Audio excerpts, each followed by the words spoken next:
안녕하세요. 잠실 제일가족 여러분. 오늘도 즐겁고 복된 하루 되시기를 바랍니다. 우리 다 같이 찬송가 351장을 찬양하시겠습니다.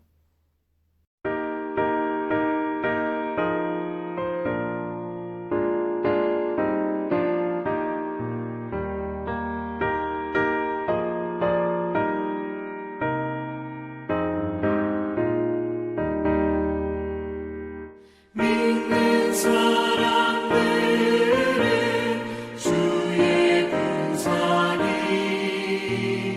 앞서가신 주를 따라갑시다. 우리 대장 예수 길을 들고서 적전하는 곳에 가신 것 보라. 믿는 사람들은 주의 군사니 앞서가신 주를 따라갑시다. 원수마귀 모두 쫓겨가기는 예수 이름 듣고 겁이 남이라. 우리 찬송 듣고 지옥 떨리니 형제들아 주를 찬송합시다. 믿는 사람들은 주의 군사니 앞서가신 주를 따라갑시다.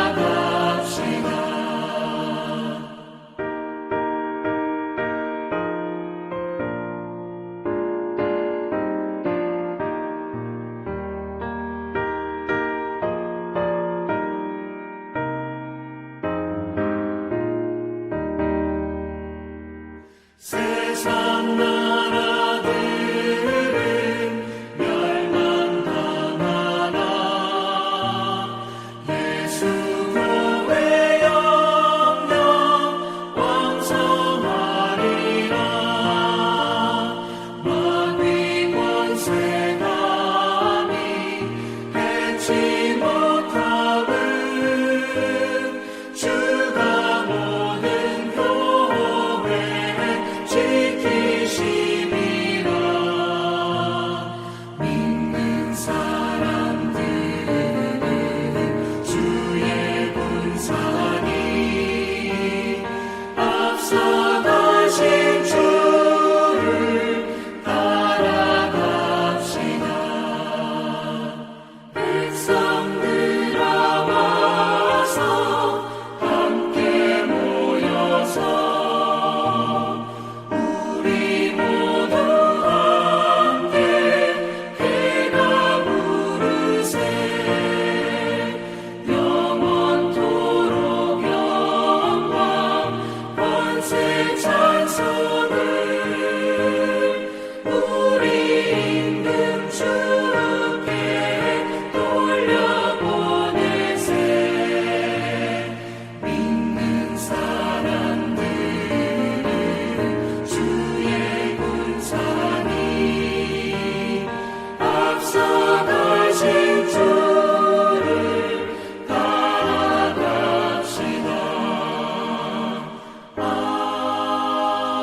아멘.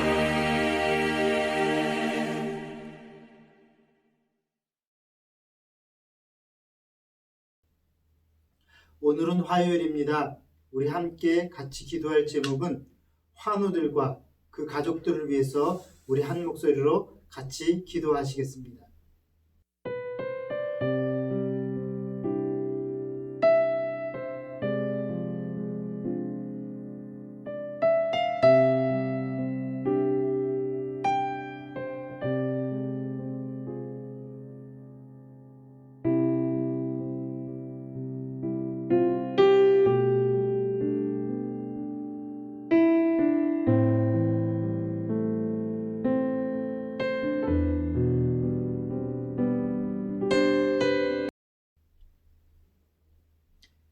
오늘 우리에게 주시는 말씀입니다. 에베소서 6장 14절에서 17절 말씀입니다.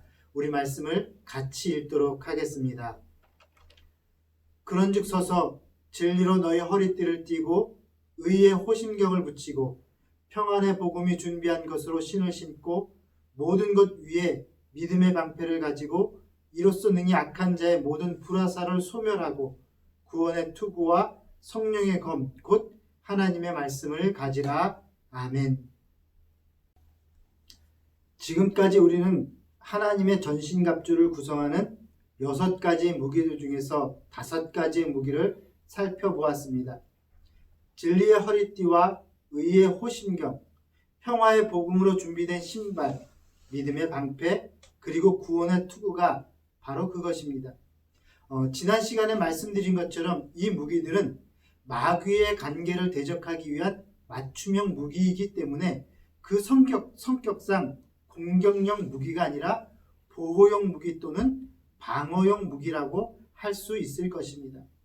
자, 그러나 오늘 우리가 묵상하고자 하는 이 마지막 6번째 무기는 공격용 무기입니다. 사탄 마귀가 가장 두려워하는 것이 바로 이 무기이지요. 이 무기로 사탄의 공격을 근본적으로 제거할 수 있기 때문에 그렇습니다. 자, 그러면 이 무기가 무엇일까요? 여러분, 그렇습니다. 성령의 검입니다. 우리 17절 말씀을 함께 읽도록 하겠습니다. 구원의 투구와 성령의 검 곧 하나님의 말씀을 가지라. 시대와 문화에 따라서 검의 종류가 아주 다양하다고 하지요. 자, 그러나 바울이 여기서 말하는 검은 마키아라는 칼입니다. 이것은 길이가 한 규빗 정도, 약 50cm 정도 되는 좌우에 날이 서 있는 그런 모양의 칼입니다. 만일 이 검으로 복부를 찔리면 그 사람은 반드시 죽게 되어 있을 만큼 아주 치명적인 살상 무기라고도 합니다.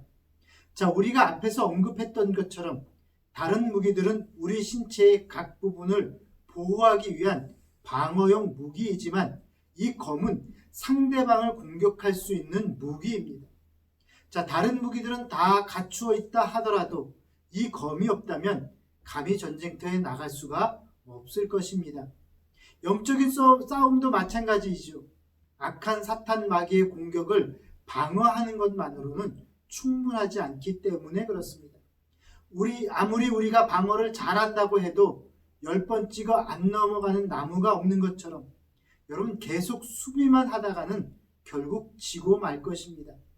그래서 사람들은 흔히 최선의 방어는 공격이다라고 이야기를 하는데요. 자, 그 말은 영적인 싸움에서도 진리입니다.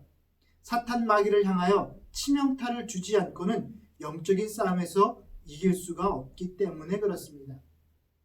자, 그렇다면 마귀를 공격하기 위해서 우리에게 필요한 이 검은 과연 무엇일까요? 오늘 성경에서 사도 바울은 성령의 검이라고 표현을 했습니다. 여러분, 이 말의 뜻은요, 성령의 능력이 드러나는 검이라는 뜻입니다. 자, 그럼 어떻게 해야지 성령의 권능이 늘어날 수 있을까요? 바울은 친절하게도 성령의 검을 곧 하나님의 말씀이라고 풀이해 줍니다. 자, 그러니까 좌우로 날선 검처럼 성령의 권능을 드러내고 사탄 마귀에게 치명타를 안길 수 있는 공격용 무기는 바로 하나님의 말씀이라는 것입니다.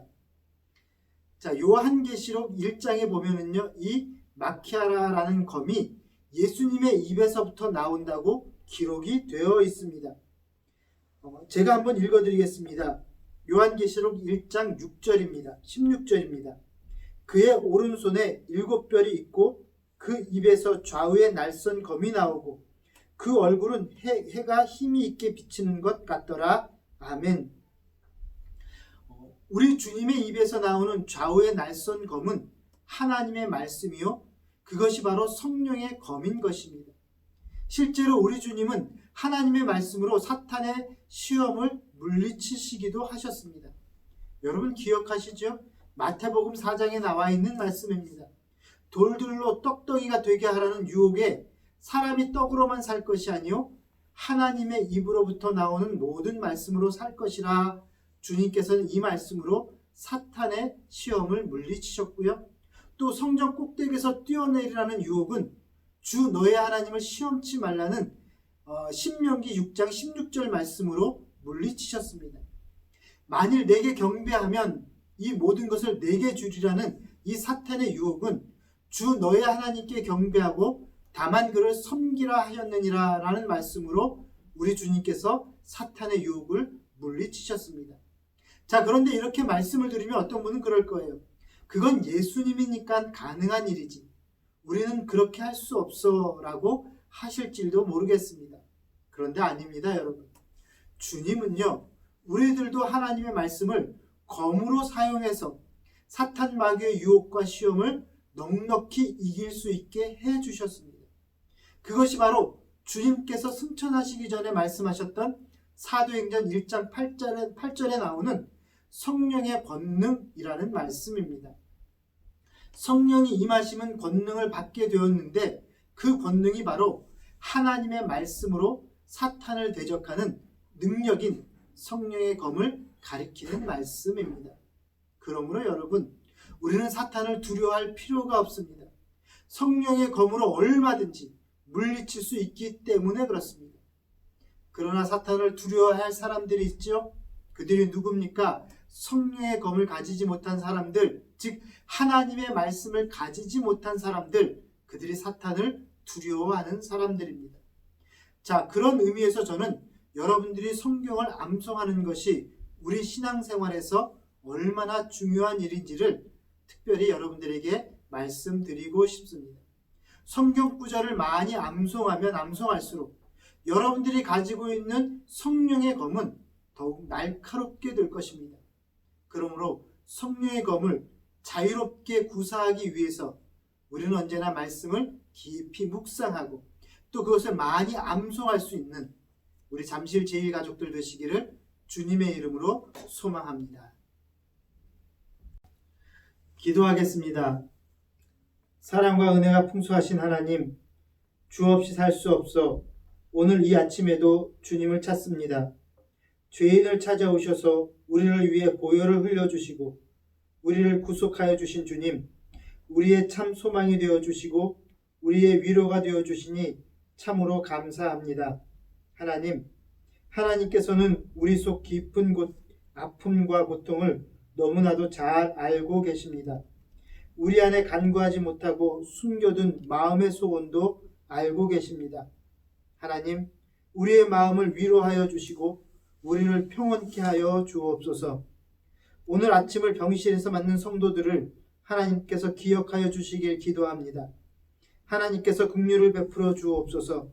하나님께서 그들에게 치료의 광선을 비추어 주시어 그들이 주님께서 주시는 생명력으로 힘차게 다시 일어나게 하여 주옵소서. 재활 치료를 받는 성도들의 치료가 빠르게 이루어지게 하시고 수술을 받는 성도들의 회복이 빠르고 온전하게 이루어지게 하여 주옵소서.